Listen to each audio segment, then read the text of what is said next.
आज हम यश ब्लॉक के तत्वों का रसायन इसका भाग 2 पढ़ेंगे।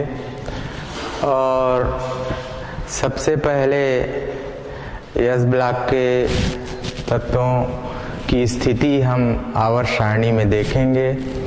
तो आवर्त सारणी में इस तरह से हाइड्रोजन, इसके बाद लिथियम, इसके बाद सोडियम और इसके बाद पोटेशियम और इसके बाद रुबिडियम और इसके बाद सीजियम, फ्रांसियम। तो इस तरह से आवर्त सारणी में ये जो भाग है यश ब्लॉक का है। अब इन सभी को क्षारीय तत्व कहेंगे। और इसके अलावा beryllium, magnesium, calcium, strontium, barium और रेडियम, तो ये भी यश ब्लॉक के तत्व हैं। इनको क्षार धातु हम कहेंगे और इन सबको हम क्षारीय मृदा धातु कहेंगे। तो ये क्षार धातु एवं ये क्षारीय मृदा धातु यश ब्लॉक के तत्वों का रसायन भाग 2 में इन्हीं को हमको पढ़ना है, क्षार धातु एवं क्षारीय मृदा धातु। अब आवर्त सारणी का जो प्रचलित रूप है वर्तमान में वो दीर्घ आवर्त सारणी है। तो दीर्घ आवर्त सारणी में इस भाग को हम यश ब्लॉक कहेंगे। और इधर यदि आप इसको हम 1, 2 पहला वर्ग दूसरा वर्ग ऐसे लिखते हैं। और इस हिस्से में यदि आप आएंगे तो ये हिस्सा आवर्त सारणी का पी ब्लॉक कहलाएगा। आवर्त सारणी का ये हिस्सा जो है वो क्या कहलाएगा? P block. अब पी ब्लॉक में आप वर्ग क्रमांक 13, 14, 15, 16, 17 एवं 18वें वर्ग में जैसा कि आप सब जानते हैं अक्रिय गैसें हैं हीलियम, नियान, आर्गन, क्रिप्टॉन, जेनान और रेंडान। तो ये अक्रिय गैसें हैं वर्ग क्रमांक 18 में। तो ये हिस्सा यश ब्लॉक है, ये पी ब्लॉक है। और बीच में यहाँ पर यदि आप देखोगे तो ये जो रहेगा डी ब्लॉक। तो अब आप परिचित हो गए होंगे कि जिन तत्वों को हमको पढ़ना है इस पाठ में हमको मुख्य रूप से कौन से तत्वों को पढ़ना है? यश ब्लॉक के तत्वों को। यहाँ पर हमने जैसा कि उल्लेख किया है यश ब्लॉक के तत्वों का रसायन। तो इसमें हमको इनको पढ़ना है क्षार धातुओं को और इनको पढ़ा जाना है क्षारीय मृदा धातुओं को। तो क्षार धातुएं कौन कौन सी हैं? तो ये लिखी गई हैं जिन्हें दीर्घ आवर्त सारणी का जो दीर्घ रूप है उसमें प्रथम वर्ग में जिनको स्थान प्राप्त है वो सभी क्या है बताइए? क्षार धातु। और दूसरे वर्ग में जिनको स्थान प्राप्त है वो सभी क्या है? क्षारीय मृदा धातु। तो इस पाठ में मुख्य रूप से इन्हीं को हमको पढ़ा जाना है। और ये जो तत्व हैं आवर्त सारणी में इनको पी ब्लॉक के तत्व कहेंगे। इस पाठ में हम उन्हें नहीं पढ़ेंगे। इधर आगे की कक्षाओं में यहाँ पर जो तत्व रखे गए हैं आवर्त सारणी के दीर्घ रूप में वो सब क्या कहलाएंगे? डी ब्लॉक के तत्व। तो अब आपने अभी ये देखा कि यश ब्लॉक के जो तत्व हैं इन्हीं के बारे में हमें अध्ययन करना है। तो बाकी के हिस्से को अब हम यहाँ से हटा देते हैं और जो चीज़ें इस पाठ में हमें पढ़ी जानी है उनको हम शेष रखते हैं।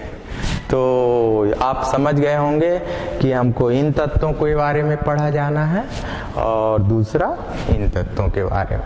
एक बार पुनः आप लोग हमारे साथ इन सब के नाम जानेंगे। तो ये क्या है? हाइड्रोजन। ये क्या है? लिथियम। ये सोडियम। ये पोटेशियम। ये रुबिडियम। ये सीजियम और ये फ्रांसियम। इन सभी को क्या कहा जाता है? क्षार धातुएं। ठीक है।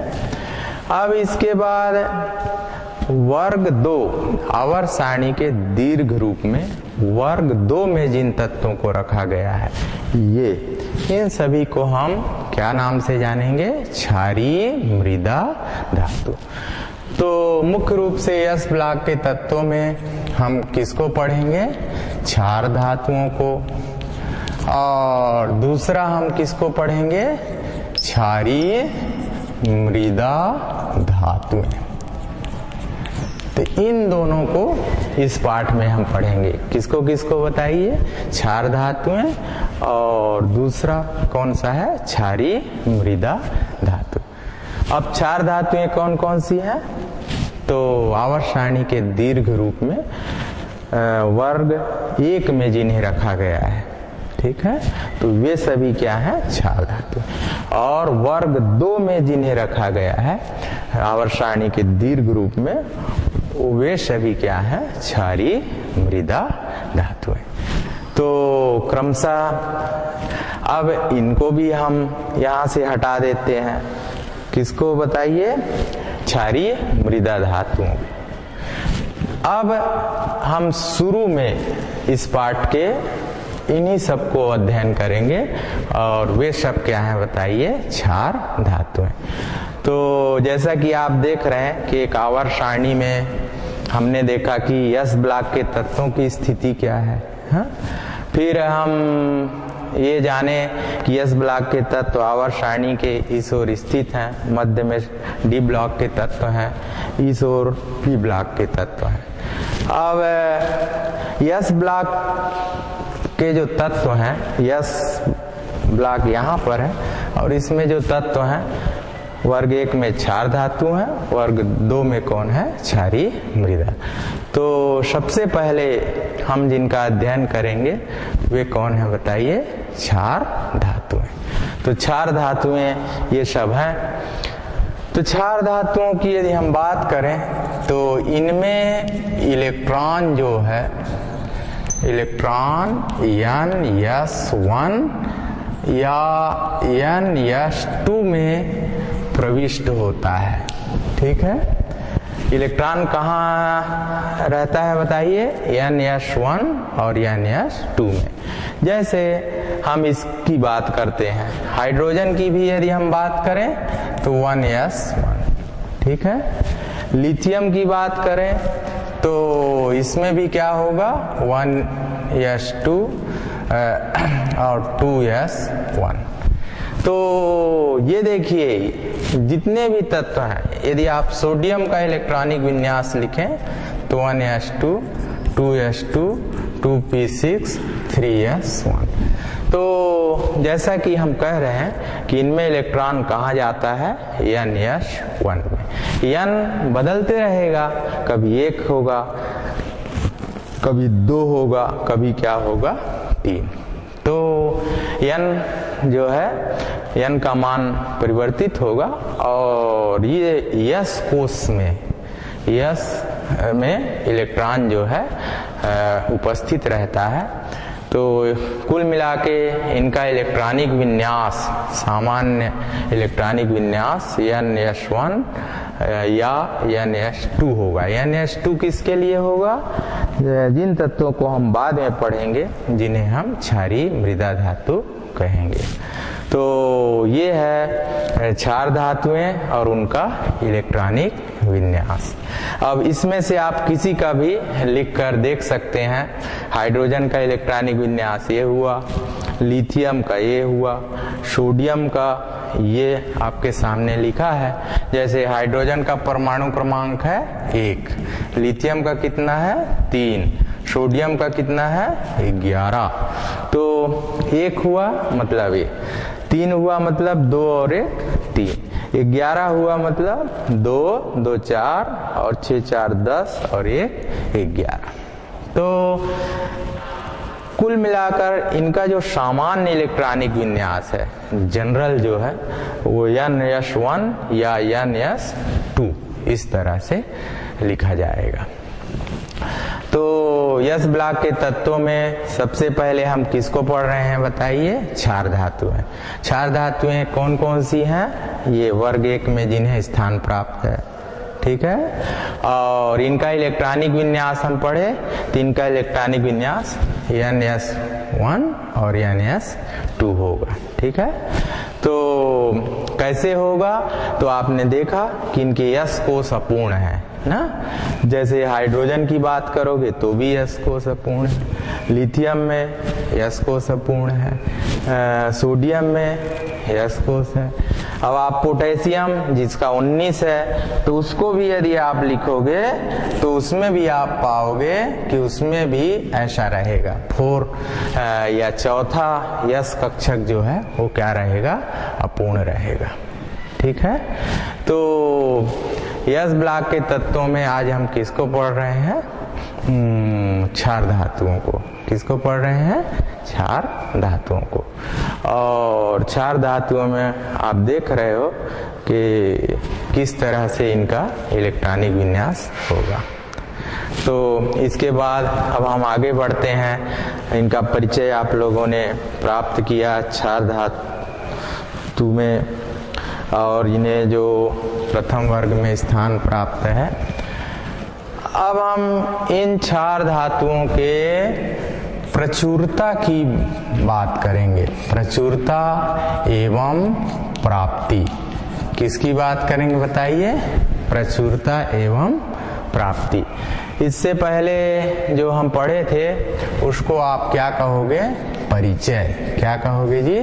परिचय। तो किसका परिचय आपने प्राप्त किया?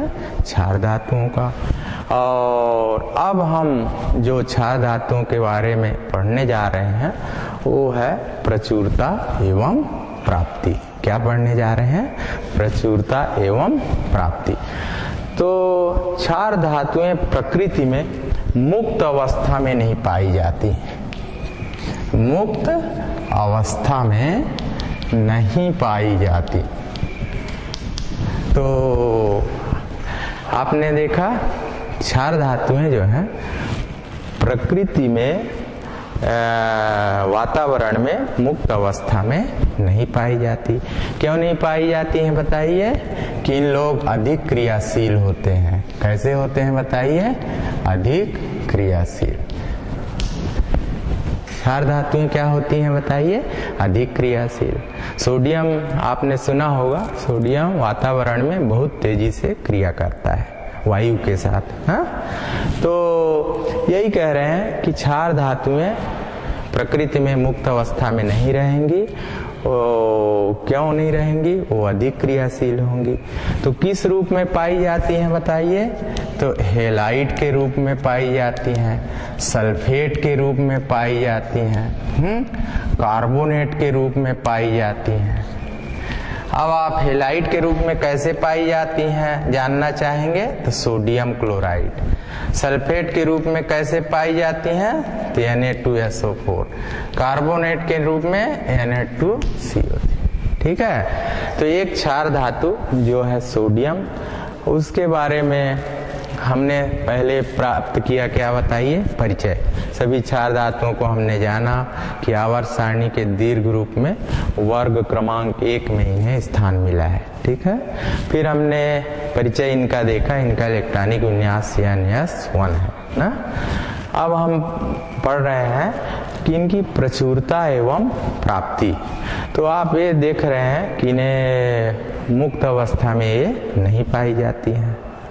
कोई भी क्षार धातुएं मुक्त अवस्था में नहीं होती है, मतलब वो संयुक्त हो जाती हैं। जैसे सोडियम संयुक्त हो गया ना, सोडियम संयुक्त हो गया। इस तरह से संयुक्त होकर ये हेलाइड बनाते हैं, सल्फेट बनाते हैं और क्या बनाते हैं, कार्बोनेट बनाते हैं। ठीक है, तो इन लोग अधिक क्रियाशील होते हैं। यही कारण है कि कोई भी क्षार धातु मुक्त अवस्था में नहीं पाई जाती है। ठीक है, तो परिचय के बाद हमने अभी अभी क्या पढ़ा बताइए, प्रचुरता एवं प्राप्ति। ठीक है, अब हम ये प्रथम जो यौगिक होंगे हैं, तो प्रथम जो यौगिक होते हैं तो इनके बारे में हम पढ़ेंगे। तो प्रथम यौगिक के असामान्य व्यवहार, तो इस पाठ में हम परिचय पढ़े, प्रचुरता एवं प्राप्ति को पढ़े। अब हम प्रथम यौगिक के क्या पढ़ने जा रहे हैं, असामान्य व्यवहार को। और हाइड्रोजन जो है गैसीय अवस्था में है। यदि हम लिथियम की बात करें, किसकी बात करें बताइए, लिथियम।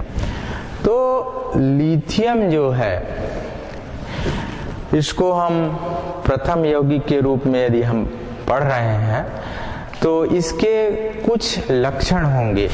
सभी तत्वों में हम क्या देखते हैं, क्रमिक परिवर्तन, क्रमिक भौतिक एवं रासायनिक परिवर्तन। तो आप जैसे ये प्रथम समूह के तत्व हैं, इनके गुणों में क्या देखने मिलेगा बताइए, क्रमशः भौतिक एवं रासायनिक परिवर्तन। ठीक है, तो क्रमशः भौतिक एवं रासायनिक परिवर्तन इनके गुणों में आता है। लेकिन ये जो शुरुआती तत्व हैं, जिनको प्रथम तत्व उस समूह का हम कहेंगे, तो शुरुआती तत्व में कुछ असामान्य गुण देखने को मिलते हैं। अलग, इस वर्ग के तत्वों से कुछ अलग गुण देखने को मिलते हैं। वही क्या कहलाएगा बताइए, असामान्य व्यवहार। तो असामान्य व्यवहार क्यों प्रदर्शित करते हैं किसी भी समूह के प्रथम तत्व, किसी भी वर्ग के समूह के प्रथम तत्व गुण में कुछ भिन्न होते हैं अपने वर्ग से, उसको क्या कहेंगे बताइए, असामान्य व्यवहार। तो असामान्य व्यवहार क्यों होता है, तो उसके कई कारण हैं। पहला कारण है परमाणु जो होगा उसका छोटा आकार, छोटा आकार। तो असामान्य व्यवहार के कारण में पहला कारण कौन सा है, परमाणु का छोटा आकार। दूसरा कारण उच्च आयनिक विभव, उच्च आयनिक विभव, ये दूसरा कारण हो गया। तीसरा कारण जो इनके असामान्य व्यवहार का है वो है डी कक्षक की अनुपस्थिति। डी कक्षक की क्या है, अनुपस्थिति। चौथा कारण के तौर पे हम जाने तो इन सब की कम इलेक्ट्रॉन बंधुता। तो अभी हम क्षार धातुओं के बारे में पहले हमने उनका परिचय पढ़ा, फिर हमने उनकी प्राप्ति या उनकी प्रचुरता कहाँ है इसको पढ़ा, और अभी हम शुरुआती तत्वों के जो असमान व्यवहार हैं हमने कहा कि इनके गुणों में भौतिक और रासायनिक परिवर्तन क्रमशः होता है, और इसके बावजूद जो प्रथम तत्व हैं कुछ गुण में भिन्नता प्रदर्शित करते हैं, तो उसे हम क्या कहेंगे, असमान व्यवहार। और अब हम जान रहे हैं कि ये जो लिथियम गुण में भिन्नता व्यक्त करता है तो उसके क्या कारण है। तो हमने कितने कारण देखा, ये लिखे गए हैं कि इनके परमाणु का क्या होता है, छोटा आकार, और इन सब की तुलना में लिथियम का आकार कैसा है, छोटा, क्योंकि उसमें 3 ही इलेक्ट्रॉन उपस्थित हैं। अब उच्च आयनिक विभव डी कक्षक यदि आप इलेक्ट्रॉनिक विन्यास लिखेंगे तो लिथियम में डी कक्षक उपस्थित नहीं रहता, ठीक है। और चौथी चीज जो हम पढ़ रहे हैं वो है कम इलेक्ट्रॉन बंधुता। तो ये सब कारण है जिसके कारण जो प्रथम तत्व होते हैं वो क्या व्यक्त करते हैं, बताइए, असामान्य व्यवहार। तो 4 धातुओं के बारे में हमने परिचय प्राप्त किया, प्रचुरता एवं प्राप्ति को पढ़ा, प्रथम यौगिक जो हैं उनमें किस तरह से भिन्न गुण देखने को मिलते हैं ये हमने जाना, और उसे ही हम क्या कहते हैं, असामान्य व्यवहार।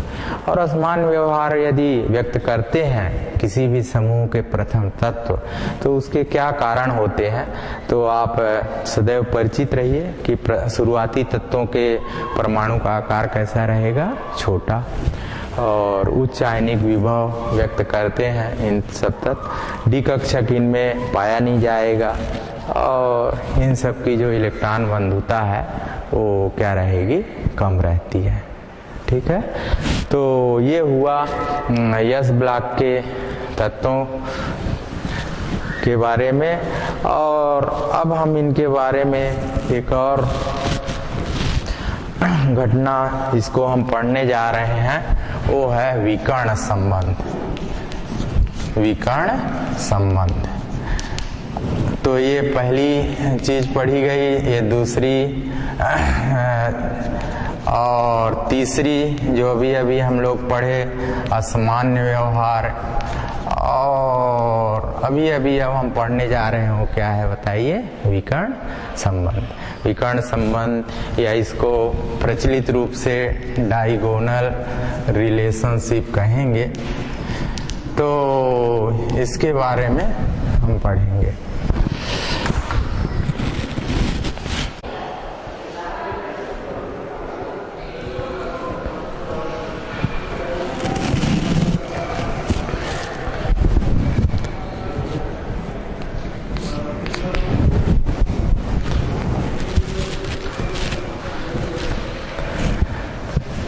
तो 6 धातुओं के बारे में हम अध्ययन कर रहे थे।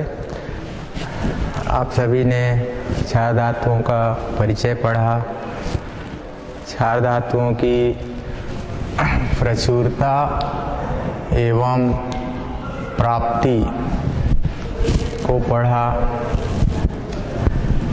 और प्रथम तत्वों के जो असामान्य व्यवहार है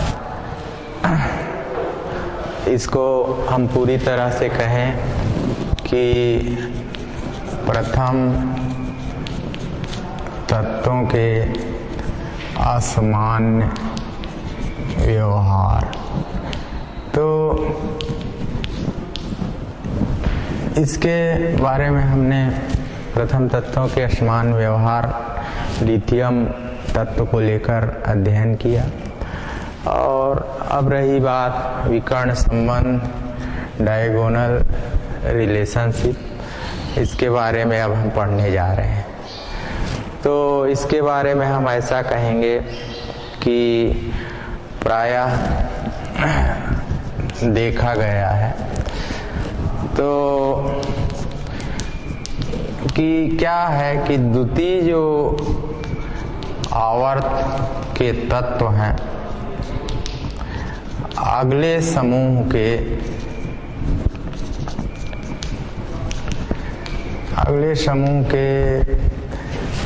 तृतीय आवर्त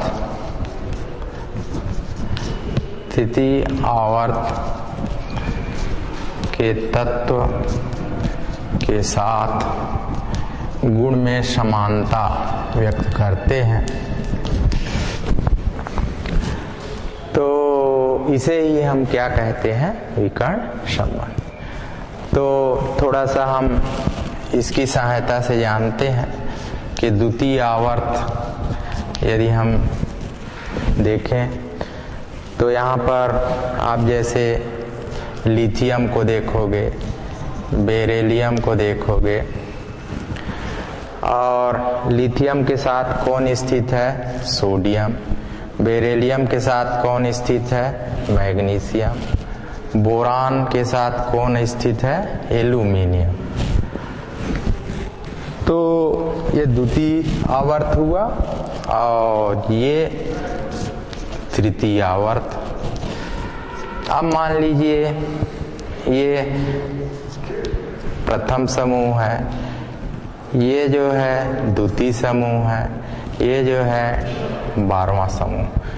तो लिथियम जो है इस तरह से विकर्ण संबंध व्यक्त करता है। तो विकर्ण संबंध क्या है, किसे कहते हैं, इसको हम पढ़ने जा रहे हैं।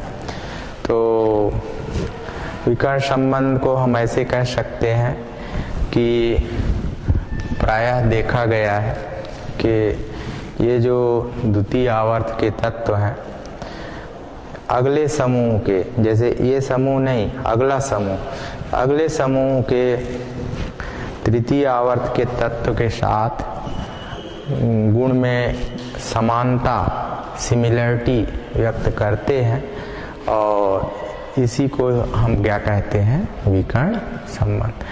तो विकर्ण संबंध किसे कहते हैं, विकर्ण संबंध क्या है, उसको हम पढ़ रहे हैं। ठीक है। तो विकर्ण संबंध जैसा कि लिखा गया है कि जो द्वितीय आवर्त के तत्व हैं, तृतीय आवर्त के तत्वों के साथ अगले समूह के जो तत्व हैं उनके साथ गुण में समानता व्यक्त करते हैं, और इसको क्या कहते हैं? विकर्ण संबंध। और लिथियम जो है किसके साथ गुण में समानता व्यक्त करता है? मैग्नीशियम के साथ। तो लिथियम एवं मैग्नीशियम में क्या पढ़ा गया है? विकर्ण संबंध। तो विकर्ण संबंध प्रायः ऐसा रहता है कि द्वितीय आवर्त के तत्व तृतीय आवर्त के तत्वों के अगले समूह के तत्वों के साथ गुण में समानता व्यक्त करते हैं, और इसे हम क्या कहते हैं? विकर्ण संबंध। तो 4 धातुओं के पाठ में अभी अभी हम सब ने किसको पढ़ा? विकर्ण संबंध। तो पढ़ते हुए हम पहुंच गए परिचय, प्रचुरता एवं प्राप्ति, प्रथम तत्वों के असमान व्यवहार, और अभी अभी हम सबने किसके बारे में पढ़ा? विकर्ण संबंध। अब विकर्ण संबंध के बाद हम लोग इस पाठ में इलेक्ट्रॉनिक विन्यास पढ़ेंगे। इलेक्ट्रॉनिक विन्यास, इसको पढ़ने जा रहे हैं। किसका इलेक्ट्रॉनिक विन्यास हम पढ़ने जा रहे हैं? तो 4 धातुओं का। किसका इलेक्ट्रॉनिक विन्यास? 4 धातु। तो 4 धातुओं का इलेक्ट्रॉनिक विन्यास अब हम पढ़ेंगे। तो लिख देते हैं 4 धातुओं को, जैसे लिथियम है, फिर सोडियम है, फिर पोटेशियम है, फिर रुबिडियम है, फिर सीजियम है, और अंत में क्या है? फ्रांसियम। तो ये सभी क्या लिखे गए हैं? 4 धातु हैं। ये सब क्या है? 4 धातु हैं। इनके यदि हम परमाणु क्रमांक को देखें तो लिथियम का परमाणु क्रमांक कितना होता है? 3। अब सोडियम का कितना होगा? तो आपको याद है 11 होगा। यदि कभी आपको थोड़ा सा भूलने को हो तो आप इसमें 8 जोड़ देंगे, तो ये कितना हो गया बताइए? 11। पोटेशियम का कितना होता है? तो आप बोलोगे 19। उसमें भी 8 यदि हम जोड़ दें तो ये कितना हो जाएगा बताइए? 19। अब इसका आपको याद है तो ठीक है, और नहीं याद है तो अब 18 जोड़ना पड़ेगा। 8 का अंतराल था, अब कितना जोड़ना पड़ेगा 18। तो 18 यदि आप जोड़ोगे तो ये कितना हो जाएगा 37। अब सीजियम का परमाणु क्रमांक आपको याद यदि नहीं है तो 18 यदि इसमें फिर हम जोड़ देते हैं तो कुल मिलाकर ये कितना हो जाएगा बताइए 55। ठीक है, और इसमें हम जोड़ेंगे 32। तो 32 यदि आप इसमें जोड़ दीजिए तो ये कितना हो जाएगा 87। तो ये सभी 4 धातुओं का क्या है बताइए परमाणु क्रमांक। अब शुरुआती तत्वों का परमाणु क्रमांक आपको याद है ना, जैसे लिथियम का कितना है 3, और बाकी का यदि याद नहीं है तो आप ये जान लीजिए कि 8, 18, 18, 32 ऐसे जोड़ने से भी हम पहुंच जाएंगे उनके परमाणु क्रमांक तक। ठीक है, तो यदि शुरुआती तत्वों का परमाणु क्रमांक हमें पता है तो बाकी के तत्वों में 8, 8, 18, 18 का अंतराल होता है, उसको आप जोड़ दोगे तो परमाणु क्रमांक प्राप्त हो जाएगा। ठीक है, अब बारी है इलेक्ट्रॉनिक विन्यास। इलेक्ट्रॉनिक विन्यास तो इसी परमाणु क्रमांक को यदि हम लिखें तो क्या निकलेगा बताइए 1s2 2s1। अफवाऊ का नियम होता है कि s कक्षकों में इलेक्ट्रॉन इस तरह से रखे जाएंगे। तो कितना होगा बताइए 3। तो 3 के लिए हम कैसा लिख देंगे 1s2 और 2s1।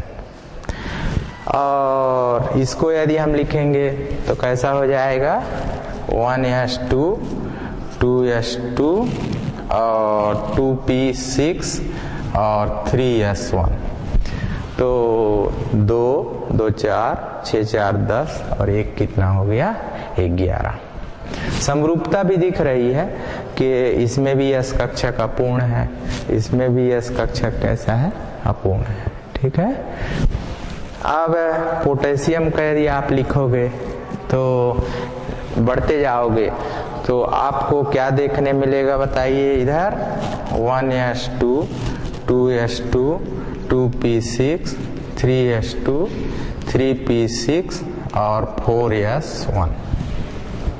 ठीक है, तो इसको भी देख लीजिए 2 2 4 6 4 10 2 12 6 18 और 1 कितना हो गया 19। ठीक है, तो अफवाऊ का नियम और उसका पालन करते हुए हम सभी तत्वों का क्या लिखते हैं इलेक्ट्रॉनिक विन्यास। अब इनका अक्रिय गैसों के सापेक्ष भी आपको लिखना है इलेक्ट्रॉनिक विन्यास। तो अक्रिय गैस हीलियम है, दूसरा कौन सा है नियान, तीसरा कौन सा है आर्गन, चौथा क्रिप्टॉन, फिर जीनान और अंत में क्या है रेंडान। ये सभी क्या है बताइए अक्रिय गैस। हीलियम, नियान, आर्गन, क्रिप्टॉन, जेनान और अंत में क्या है रेंडान। ठीक है, ये सब क्या है बताइए अक्रिय गैसें। अब जैसे हीलियम का आप सब जानते हो, हीलियम का परमाणु क्रमांक कितना होता है 2। तो इस 2 को हम नहीं लिखेंगे और जो शेष है उसको लिख देंगे। तो 2s1। 2 को हमने क्यों नहीं लिखा बताइए, क्योंकि हीलियम लिख दिए उसका मतलब क्या हुआ 2। नियान का कितना होगा 10, तो 10 का मतलब 2 2 4 6 4 10, इतना को हम नहीं लिखेंगे। तो इसका क्या हो जाएगा बताइए 3s1। ठीक है, आप बोलोगे इतना क्यों नहीं लिखा गया, तो नियान जो हमने लिख दिया, तो नियान 10 होता है, तो 2 2 4 6 4 10, इतना अब हमको नहीं लिखना पड़ेगा। ठीक है। इसकी बात करें आर्गन, तो आर्गन का 18 होगा। आर्गन का कितना होगा? 18। तो 18 में जैसे 2 2 4 6 4 10, 2 12 और 6 18। तो इस बार आप 18 नहीं लिखोगे, 18 के बदले आर्गन लिख दिए और इधर क्या हो जाएगा 4s1। ठीक है।